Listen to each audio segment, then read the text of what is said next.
বাংলাদেশ আর বাংলাদেশের বাইরে পৃথিবীর বিভিন্ন প্রান্তে যেখান থেকে চ্যানেল আই দেখছেন, আপনাদের সকলকে সাদর আমন্ত্রণ তৃতীয় মাত্রা দেখবার জন্য। প্রিয় দর্শক, একদিকে বিএনপির আন্দোলন এবং তার পাশাপাশি ঢাকা উত্তর দক্ষিণ এবং চট্টগ্রাম সিটি কর্পোরেশনের নির্বাচন এবং সেই নির্বাচনে বিএনপির মনোনয়ন এবং পাশাপাশি এই নির্বাচনকে তামাশা বলে আখ্যায়িত করা এবং সেই সঙ্গে সাম্প্রতিক আরও নানা বিষয় নিয়ে আলোচনা করবার জন্য স্টুডিওতে আমার অতিথি বায় বসাচ্ছেন বাংলাদেশ আওয়ামী লীগ দলীয় সাবেক সংসদ সদস্য মোহাম্মদ গোলাম মাওলা রনি। আমার ডানে রয়েছেন ঢাকা বিশ্ববিদ্যালয়ের আন্তর্জাতিক সম্পর্ক বিভাগের শিক্ষক এবং আন্তর্জাতিক নিরাপত্তা বিশ্লেষক প্রফেসর এম শাহিদুজ্জামান। স্বাগত আপনার দুজনকে স্টুডিওতে। মিস্টার গোলাম মাওলা রনি, যে প্রসঙ্গটি দিয়ে শুরু করতে চাই, যে সিটি কর্পোরেশন নির্বাচন নিয়ে ইতিমধ্যেই বেশ তোড়জোড় শুরু হয়েছে। সবগুলো সিটি কর্পোরেশন নির্বাচনে প্রচুর প্রার্থীরা আগ্রহী প্রার্থীরা মনোনয়নপত্র সংগ্রহ করেছেন। যদিও বা বলা হচ্ছে যে বিএনপির অনেকেই করতে পারছেন না, তারা পালিয়ে থাকবার কারণে, কেউ কেউ জেলে থাকবার কারণে। তারপরে তাদের মধ্যে একটা প্রবল উৎসাহ রয়েছে।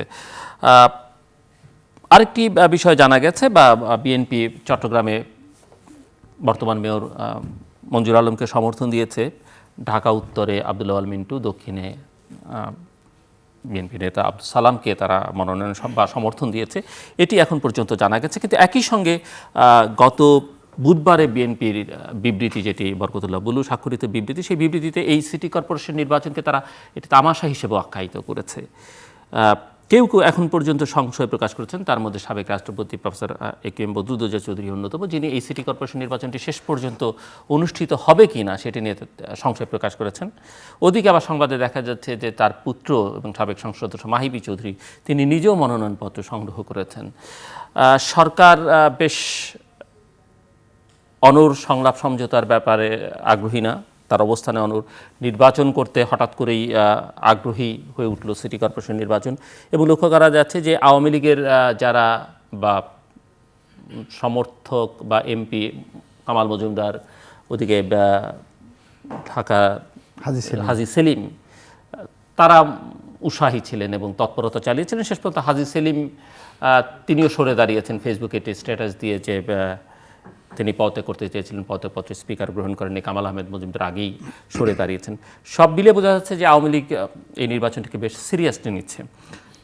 সব মিলিয়ে কি মনে হচ্ছে আপনার কাছে? না, আমার কাছে মনে পড়ছে যে আপনার এই অনুষ্ঠানে আমি ইতিপূর্বে একাধিকবার বলেছিলাম যে ঢাকা সিটি কর্পোরেশন নির্বাচনটা আওয়ামী লীগ সরকার, বর্তমান সরকার, সেটা হাতে রেখেছে তাদের একজন অতি উত্তম হাতিয়ার হিসেবে, এবং এই হাতিয়ারটা তার রাজনৈতিক প্রতিপক্ষকে ঘায়েল করার জন্যে, দমন করার জন্যে কিংবা প্রলুব্ধ করার জন্যে সময় অনুযায়ী তারা ব্যবহার করবে। সময় না আসলে সেটা ব্যবহার করবে না।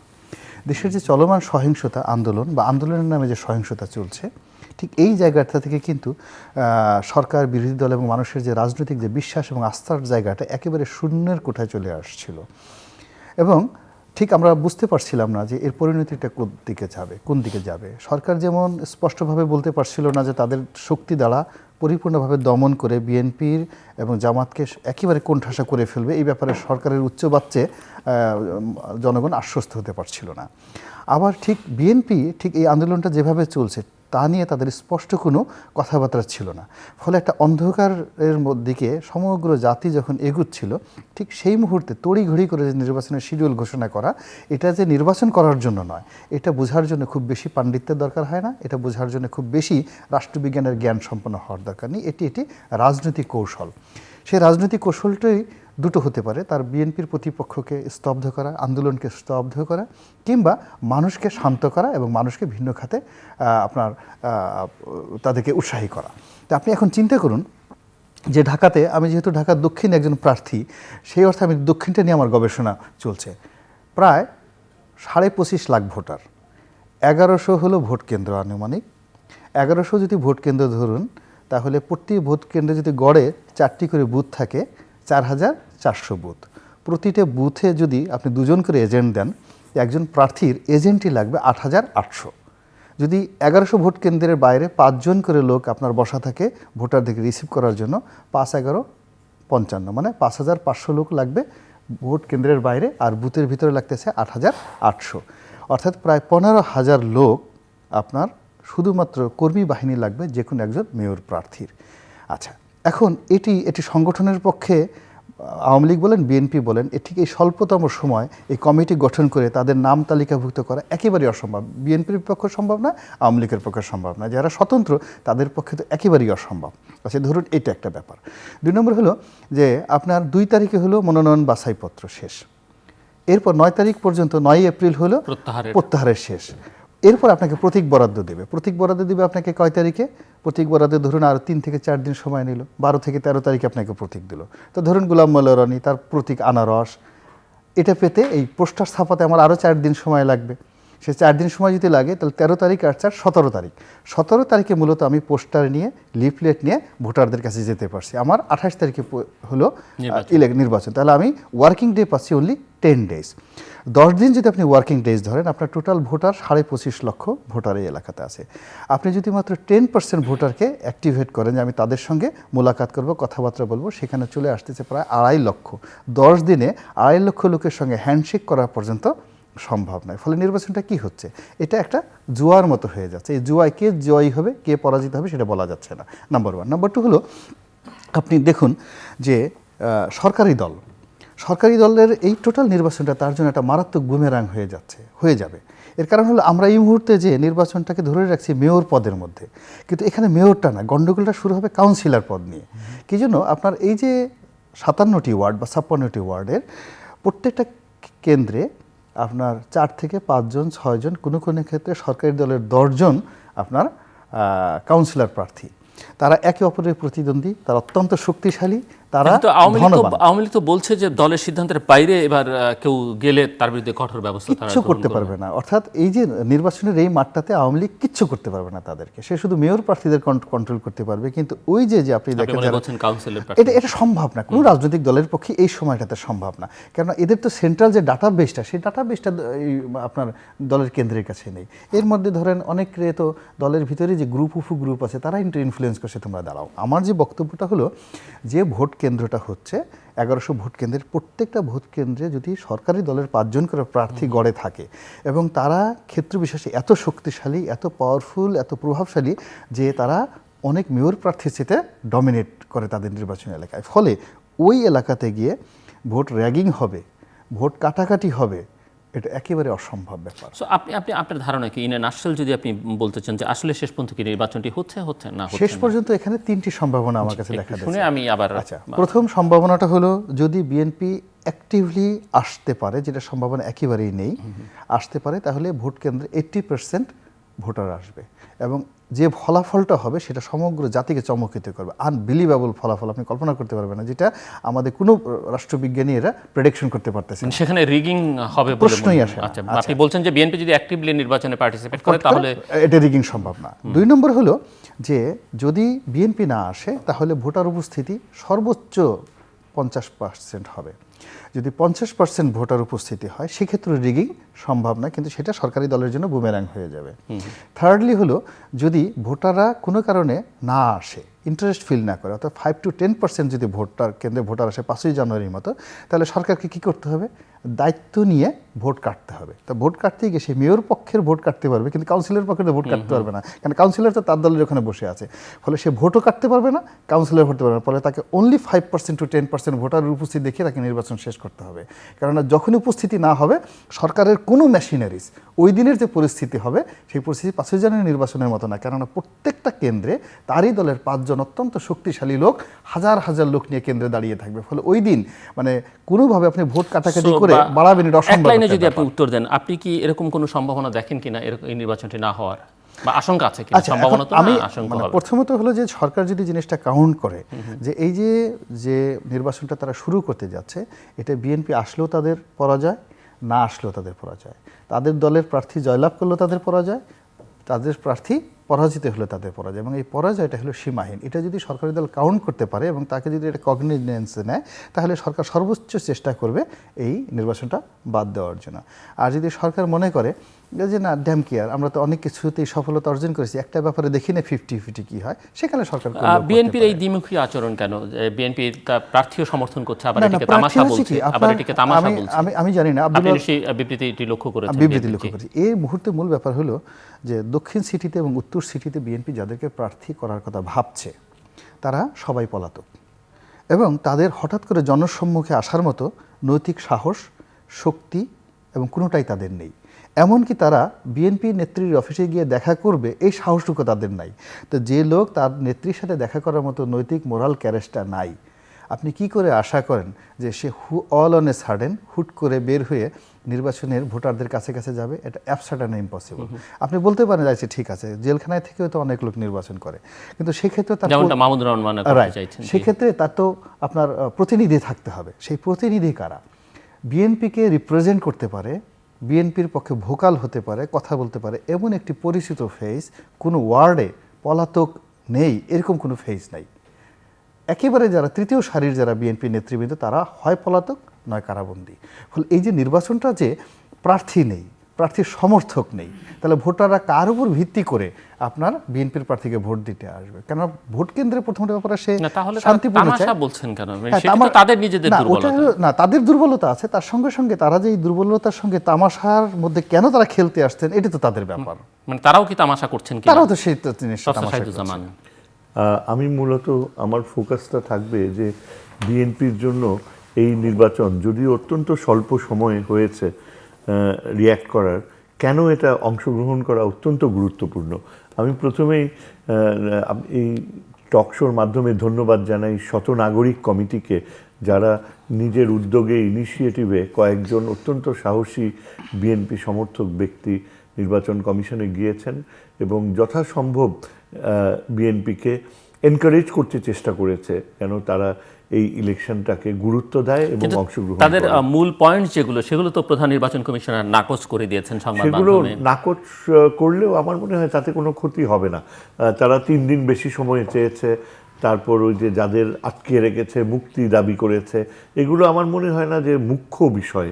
বিএনপির জন্য আমার মনে হয় মুখ্য বিষয় হচ্ছে যে প্রথমত তারা আন্তর্জাতিক সমর্থন চায় এবং এটাকে অত্যন্ত গুরুত্ব দেয় যে আগামীতে যেন একটা সুষ্ঠু দেশব্যাপী ইলেকশন হোক।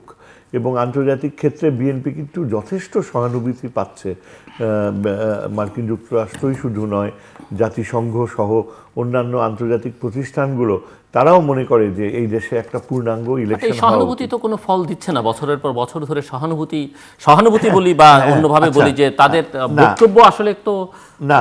কিন্তু সরকার যেখানে বারবার চেষ্টা করছে বলতে যে বিএনপির পিছনে গণসমর্থন নেই, গণসহযোগিতা নেই এবং বিএনপি সন্ত্রাসী দলে পরিণত হচ্ছে, সেই ক্ষেত্রে এই ইলেকশনটার পার্টিসিপেট করা, প্রথমত বিদেশি রাষ্ট্রদূতরা সেটাকে দেখবে যে বিএনপি এখনও জনসমর্থন পাবে, এই সাহসটুকু এবং এই সদিচ্ছাটুকু বিএনপির রয়েছে। ইলেকটোরাল প্রসেসে পার্টিসিপেট করা কিন্তু একটা মেজর পলিটিক্যাল পার্টির জন্য অ্যাবসলিউটলি কম্পালশন। যেটা ওই এমাজউদ্দিন সাহেব বলেছিল যে আমরা হারি বা জিতি, বিএনপি হারুক বা জিতুক, অংশগ্রহণ করাটা হচ্ছে অ্যাবসলিউটলি একটা অস্তিত্বের তাগিদে প্রয়োজন। এই শিক্ষাটা বিএনপি আমার মনে হয় এখন হারে হারে অনুভব করছে গত ইলেকশনে না যাওয়ার পরে। এখন এটা বোঝা যাচ্ছে একটা ব্যাপারে আমি রনির কাছ থেকে খুব বেশ ভালো এডুকেটেড হলাম যে এই আগামী ইলেকশন যদি হয় সেখানে কারচুপি করা খুব কঠিন হয়ে যাবে। কেননা ইলেকটোরাল প্রসেসটা এমনই একটা সিস্টেমে পড়বে যেখানে কারচুপি করার বিধান থাকবেও না। আর আরেকটা জিনিস মনে রাখতে হবে যে ঢাকা আর চিটাগং হচ্ছে বাংলাদেশের 2টা অত্যন্ত গুরুত্বপূর্ণ রাজনৈতিক কেন্দ্র। এর আগে বিএনপি অংশগ্রহণ করেছিল অন্যান্য এই মেয়রাল ইলেকশনসে, সেখানে সে বিরাট রকমের সাকসেস পেয়েছে, যার ফলে বাংলাদেশের রাজনৈতিক সংস্কৃতিতে তার অস্তিত্ব একেবারেই সুনিশ্চিত হয়ে গিয়েছে। আজকে আমরা এটা দেখতে পাচ্ছি যে বিএনপি ফরচুনেটলি তাদের মেজর 2জন ক্যান্ডিডেট যাদের কথা শোনা যাচ্ছে তারা অংশগ্রহণ করার প্রাথমিক প্রক্রিয়া শুরু করে দিয়েছে। আগামী 2-3 দিনেই পুরো পিকচারটা সামনে চলে আসবে। এরকম একটা সুযোগ সৃষ্টি হয়েছে, কেননা এটা ভুলে গেলে চলবে না যে এই যে এতদিন যে আন্দোলন চলে গিয়েছিল, হয়ে আসছিল, সবাই এমন একটা ধারণা দেয়, স্পেশালি সরকার, যে এটা পুরোপুরি ব্যর্থ হয়েছে। আমার মত হচ্ছে যে এটা পুরোপুরি ব্যর্থ হয় নাই। এই আন্দোলনটা হয়েছে বলেই কিন্তু এই সরকার এখন ওই আন্দোলনের প্রক্রিয়াকে ডাইভার্ট করার জন্য এই ইলেকশনটা দিচ্ছে। প্রফেসর সাদুদ্দিন, আমি একটু জাস্ট ইন্টারাপ্ট করি। আপনার কাছে কি মনে হয়, গোলাম আল্লাহ রনিও পরে বলবেন, এই যে পুলিশ প্রধানের বক্তব্য অনুযায়ী এপ্রিলের মধ্যেই নির্বাচন করতে হবে বা 28 এপ্রিলে নির্বাচন করতে হবে, বা আপনি যদি এটি পার্টিসিপেটরি ইনক্লুসিভ ইলেকশন চান, যেটি নিয়ে 5ই জানুয়ারির নির্বাচন সমালোচিত, সেরকম একটি ক্ষেত্রে মাত্র 3 দিন নির্বাচনের সময়টা পিছিয়ে দেয়া, 3 দিন বা 5 দিন বা 1 সপ্তাহে কি আসে যায়? আমি এটি একটু বুঝতে চাইছি যে এতে করে নির্বাচন কমিশনের আস্থা প্রতি জনগণের আস্থা বা বিএনপির আস্থা, সেটি তো নিঃসন্দেহে দরকার নির্বাচন কমিশনের প্রতি আস্থা অর্জন, এবং নির্বাচন কমিশন সেই জায়গায় রিজিড কেন? এই রিজিডিটিটা তো পিওরলি একটা সরকারের বুলিং ট্যাকটিক্স। এখানে তারা নিজেদের যে উদ্দেশ্য, নিজেদের ক্যান্ডিডেটদেরকে পার করে নিয়ে আসবে, সেটা সহজ করার জন্য তারা যে যতদূর পারুক অন্যান্য পার্টিসিপেন্টসদের জন্য এটা কঠিন করে দিচ্ছে। কিন্তু সরকারের সবচেয়ে বড় নির্বুদ্ধিতা হচ্ছে যে এই ধরনের বাধ্যবাধকতা করা এবং সরকারের যে প্রশাসনিক যন্ত্রকে ব্যবহার করা, এই প্রবণতা কিন্তু আরও উল্টা ব্যাকফায়ার করবে। মানুষ সবই বোঝে, সবই জানে, এমনকি যারা যারা এখন এই ইয়েতে অংশগ্রহণ করছে তাদের মধ্যে অত্যন্ত নৈতিক প্রতিবাদী ভাষা রয়েছে যারা এই সরকারের অবস্থানকে অপোজ করছে। আমি মনে করি যে বিএনপি আগামী কয়েকদিনে মূলত তাদের নিশ্চিত যে কমিটেড যারা মেম্বার্স, তারা যদি সামনে চলে আসে, আমার ধারণা ব্যাপকভাবে যত কম সময়ই থাক না কেন, আমার এই শহরে যারা বিএনপির পক্ষে ভোট দেওয়ার তারা ব্যাপকভাবে অংশগ্রহণ করবে বলে আমার বিশ্বাস। বাট আপনি তো নিশ্চয়ই, যেমনটা গোলাম আল্লাহ রনি উল্লেখ করলেন, যে বিএনপির অনেকেই পলাতক আছে, অনেকে কারাগারে আছে, এবং পুলিশের পক্ষ থেকে বলা হচ্ছে যে 7 দিনের একটি অভিযান চালানো হবে সপ্তাহব্যাপী, এবং সেই অভিযান চালানোর সময় কেউ কি বেরিয়ে আসবেন বা যারা বাইরে আছেন, কারণ এই নেতাকর্মীদের সিংহভাগই নানান মামলায় জর্জরিত, আমার ধারণা তারা খুব নিরাপদে থাকতে পারবেন কি মনে হয়? আমার মনে হয়, দেখেন, এই ইলেকশনটাকে ব্যবহার করেই কিন্তু বিএনপিকে প্রচণ্ড কার্যকরভাবে একটা প্রেশার, আমি অলরেডি দেখেছি যে বিএনপির একজন আমাদের যে মঈন খান আজকে সকালে এক বক্তব্য দিয়েছে, এবং ওই বক্তব্যটা কিন্তু তারপর আপনার খন্দকার মাহবুব দিয়েছে। এদের বক্তব্যগুলো কিন্তু প্রচণ্ড একটা নৈতিক চাপ সৃষ্টি করছে। যে কোনো আগের সময়ের চেয়ে এই টাইমিংটা অনেক গুরুত্বপূর্ণ, যে এখন বিএনপি নেতৃত্ব যখন তুলে ধরবে যে আমাদের সব নেতাদের জেলে আটকে রাখা হয়েছে, আন্তর্জাতিকভাবে এবং সাধারণ মানুষের কাছে এটা অত্যন্ত শক্তিশালী একটা আবেগ সৃষ্টি করবে যে হ্যাঁ, এটাই সত্যি, তো এদেরকে আটকে রেখে এই পরিস্থিতিতে হাত পা বাঁধা অবস্থায় বিএনপিকে ইলেকশনে যেতে বাধ্য করছে। এটা আওয়ামী লীগের জন্য একটা মারাত্মক নৈতিক একটা যে ব্যর্থতার পরিচয় বহন করবে। আমি মনে করি ইলেকশনের কারণে অনেকেই হয়তো এখন আওয়ামী লীগের উপর চাপ বৃদ্ধি পাবে এই যে নেতাদেরকে রিলিজ করে দেওয়ার। কিন্তু বিএনপি যদি বলে যে আওয়ামী লীগ কেন সেই ঝুঁকি নিতে চাইবে, যেখানে বিএনপির এই সহিংস আন্দোলনকে নিষ্ক্রিয় করে দেওয়ার জন্য যে পন্থা তারা অবলম্বন করেছে, এবং কার্যত তারা নিষ্ক্রিয় করতে পেরেছে, এই জায়গায় তারা সফলতা অর্জন করেছে, এটাই বলা যাবে যে সরকার এবং আওয়ামী লীগ। কিন্তু পুরো ব্যাপারটা সেক্ষেত্রে এই ঝুঁকি কেন নিবে? কারণ এই নির্বাচন বন্ধ করবার জন্য তো একটি মামলা ঠুকে দেওয়াই যথেষ্ট। কিন্তু এই ঝুঁকি তারা এজন্যই নেবে কারণ তারা উপলব্ধি করবে যে সাধারণ মানুষের কাছে তারা গ্রহণযোগ্যতা কত হারিয়ে ফেলেছে।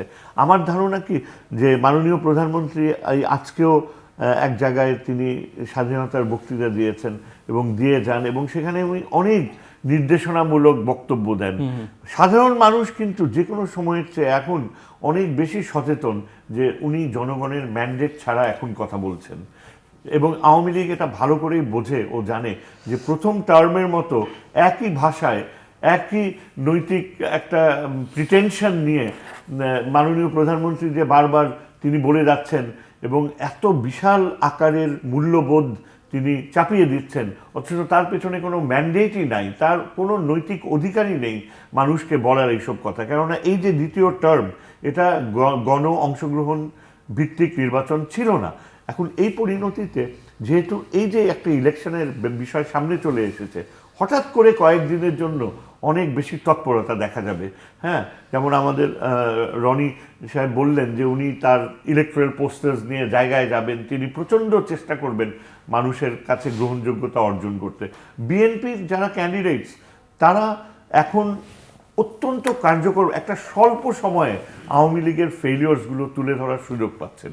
এবং এই সময়টায় কিন্তু যখন মানুষ ভোট দিতে যাবে তার আগে তাদের কানে যখন এইসব কথা শুনবে যে কীভাবে আওয়ামী লীগ মানুষ এই জনপ্রতিনিধিদেরকে জেলখানায় আটকে রেখেছে, কীভাবে বিএনপির জন্য এত ডিফিকাল্ট একটা সিচুয়েশন সৃষ্টি করে, এটাকে আওয়ামী লীগ অগ্রাহ্য করতে পারবে না।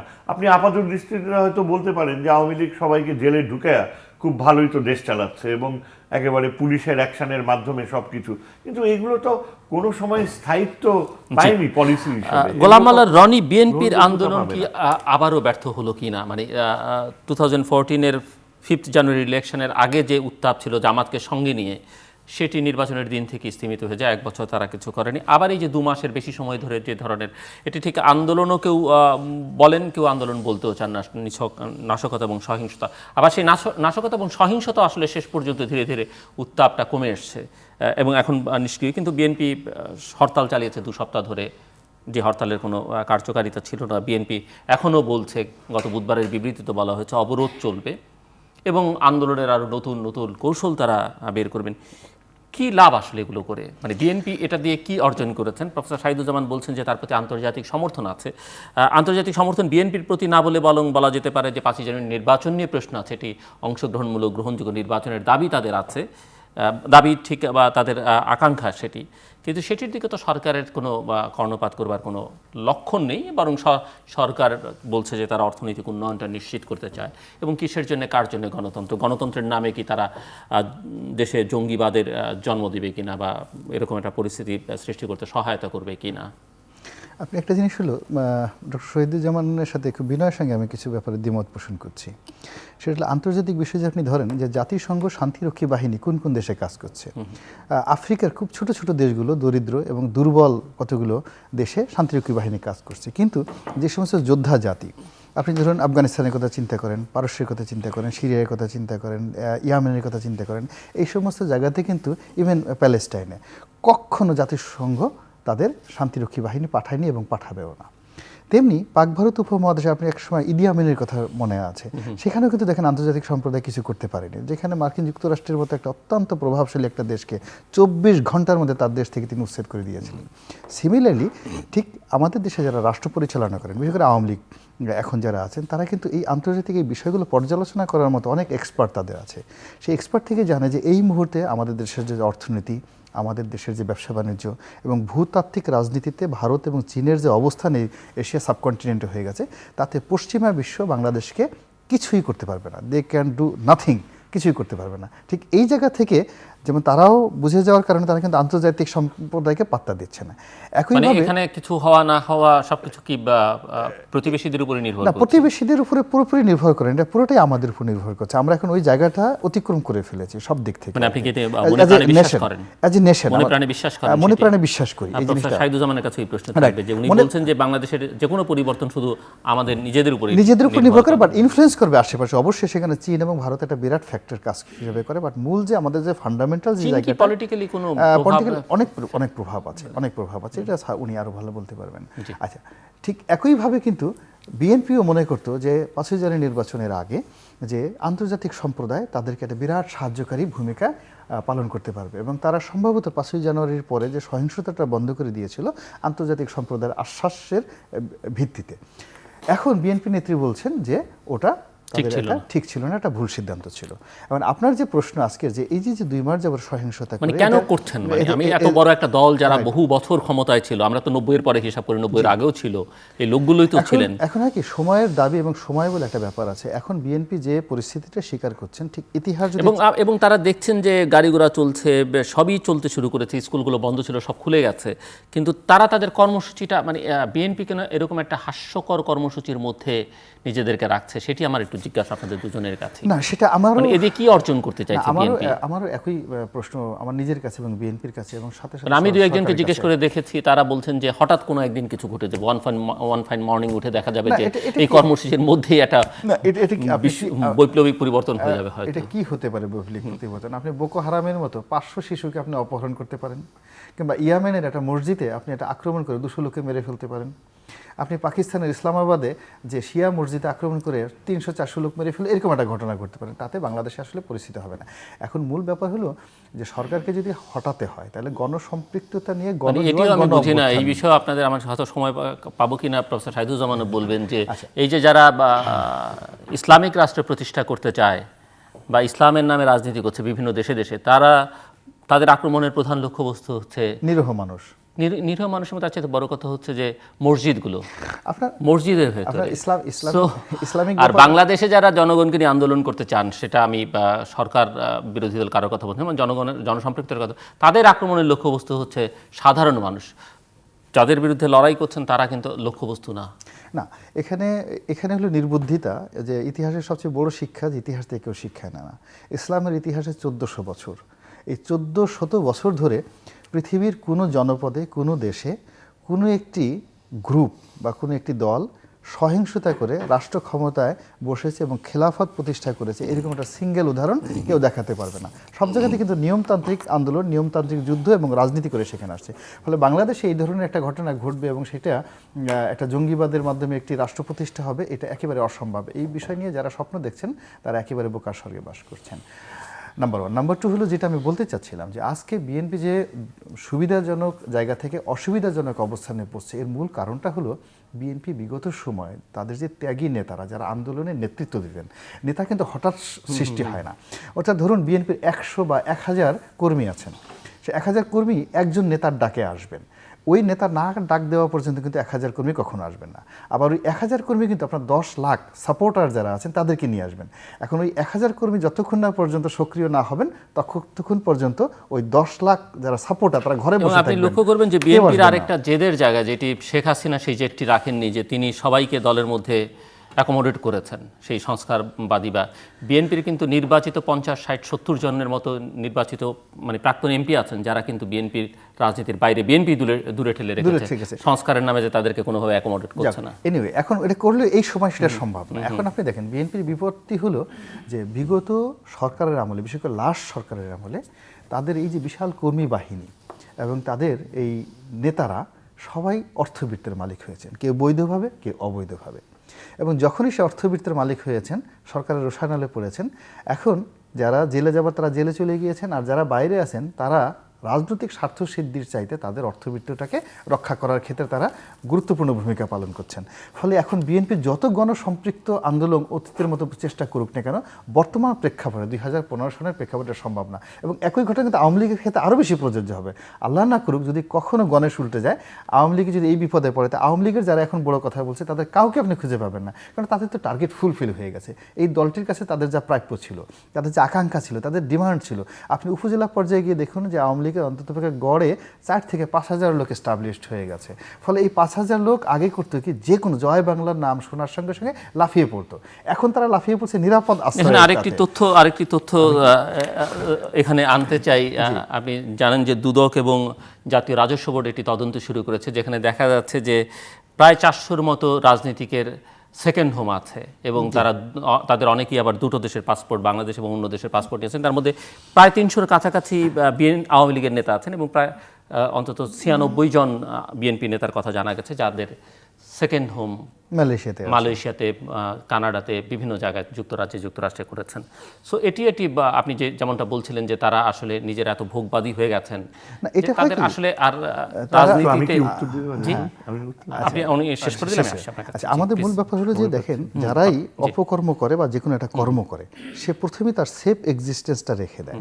তো এখন যারাই কাজটা করেছে তারা কিন্তু তাদের পালানোর যে পথটি তারা সর্বাগ্রে তারা সিলেক্ট করে রেখেছে, যে মুহূর্তের মধ্যে যখন আপনি দেখবেন যে কোনো একটা ঘটনা যখন ঘটছে, যে কোনো একটা রাজনৈতিক নেতার আমাদের দেশের, পুলিশ যখন তাকে অ্যারেস্ট করতে চায়, অ্যারেস্ট করে চুনোপুটি সাধারণত বোকা প্রকৃতির মানুষকে, কিন্তু যারা চালাক প্রকৃতির মানুষ তারা কিভাবে ঢাকায় এয়ারপোর্ট দিয়ে সুন্দরভাবে তারা চলে গেছে, একটা লোকের কিন্তু কেউ ধরতে পারেনি এখন পর্যন্ত।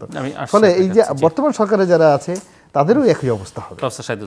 আসলে আমি একেবারেই সময় পাচ্ছি না, সময় দেবে না। আমার মনে হয় যে আওয়ামী লীগের সম্পর্কে যে ধারণা দেওয়া হয়েছে, আওয়ামী লীগ কখনো বাংলাদেশের একটা মেইন স্ট্রিম পার্টি হিসেবে মানুষের কাছে ব্যাপক গ্রহণযোগ্যতা পায়নি। যে কয়বার আওয়ামী লীগ ক্ষমতায় আসছে সেই কয়বার বিএনপির নিজের বোকামির কারণে, নিজের নির্বুদ্ধিতার কারণে বিএনপি সুযোগ এটি করে কেন দিয়েছে। হবে প্রফেসর শাহিদুজ্জামান, যে কারণ রাজনৈতিক আওয়ামী দলটি লীগের যে বাংলাদেশের জন্মে নেতৃত্ব দিয়েছে, যে দলটি প্রায় এখন তো 90-এর পরে দেখেন বিএনপির চেয়ে 1 বছর এগিয়ে আছে ক্ষমতায়। ক্যাডার ভিত্তিক দলে যা আনপ্যারালাল। কারণ কেন আপনি আওয়ামী লীগ যেভাবে দাবি করে যে তারা নেতৃত্ব দিয়েছে, পুরো জাতি ঝাঁপিয়ে পড়েছিল।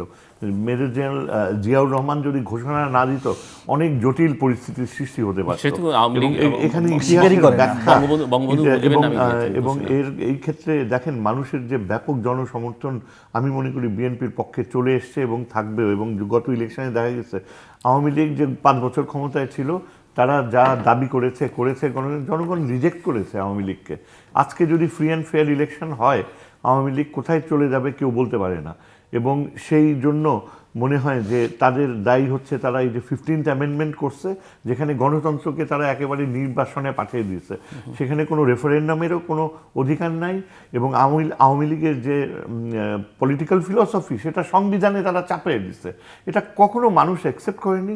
এবং তারা এখন জোর করে এমন এমন আইন করছে যেখানে মানুষের কোনো অধিকার নাই। আজকে বাংলাদেশের গণতন্ত্রের কোনো সম্ভাবনাই নাই যদি 15th অ্যামেন্ডমেন্ট রদ করা না হয়। এবং বিএনপি যখন ক্ষমতায় আসবে, তাদের সবচেয়ে বড় দায়িত্ব হবে 15th অ্যামেন্ডমেন্ট সংবিধানের ঘাট থেকে সরানো এবং বাংলাদেশকে যথাযথভাবে একটা গণতন্ত্রের পথে নিয়ে যেতে। যেসব কথা বলা হয় যে বিএনপি আন্তর্জাতিক সমর্থন পাচ্ছে না বা পাবে না, এবং আন্তর্জাতিক ক্ষেত্রে বাংলাদেশ সেই স্তর পার হয়ে এসছে, একেবারে এটা পুরোপুরি বাজে কথা। আমি মনে করি যে বাংলাদেশের যে ক্ষতি হয়েছে আন্তর্জাতিক ইমেজের, সেগুলো গ্র্যাজুয়ালি পরিস্ফুটিত হবে। আমরা একটা সুষ্ঠু স্বাভাবিক গণতন্ত্র ছিলাম, এখন আমরা আফ্রিকার বা ল্যাটিন আমেরিকার ব্যানানা রিপাবলিক হিসাবে পরিচিত। আন্তর্জাতিক ক্ষেত্রে স্বাভাবিকভাবে লেনদেন হচ্ছে, কিন্তু আন্তর্জাতিক ক্ষেত্রে আমরা কখনো সেই সম্মান ফিরে পাবো না যে সম্মান আমরা এখন হারিয়েছি।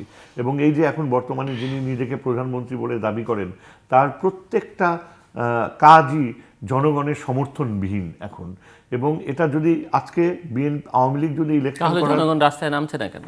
রাস্তায় নামছে না কারণ রাস্তায় নামা বেগম জিয়া বারবার আহ্বান জানাচ্ছেন, নিরাপদ নয়। আপনি বলেন এই পরিস্থিতি কিভাবে রাস্তায় নামবে জনগণ?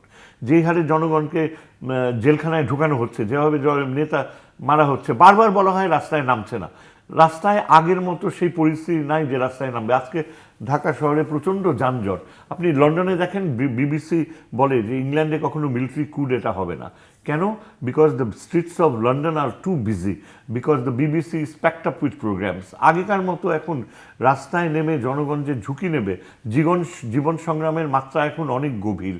আর রাস্তাঘাটে নামলেই যে পুলিশের অত্যাচার, পুলিশের নিগৃহীত করা এবং পুরা আইন শৃঙ্খলা বাহিনী, তাহলে আপনার ভাষায় আপনার ভাষায় একটি অগণতান্ত্রিক শক্তিকে তারা যদি ক্ষমতায় থাকে, তাদেরকে আপনি সরাবার উপায় কি থাকে? এই যে একটা আপনি বলছেন নির্বাচন, আপনি কি মনে করেন, মানে বিশ্বাস করেন কি না যে আওয়ামী লীগের অধীনে একটি সুষ্ঠু অবাধ নিরপেক্ষ নির্বাচন হওয়া সম্ভব? আপনি মনে করেন কিনা? আপনার না, আমি এখনো মনে করি না।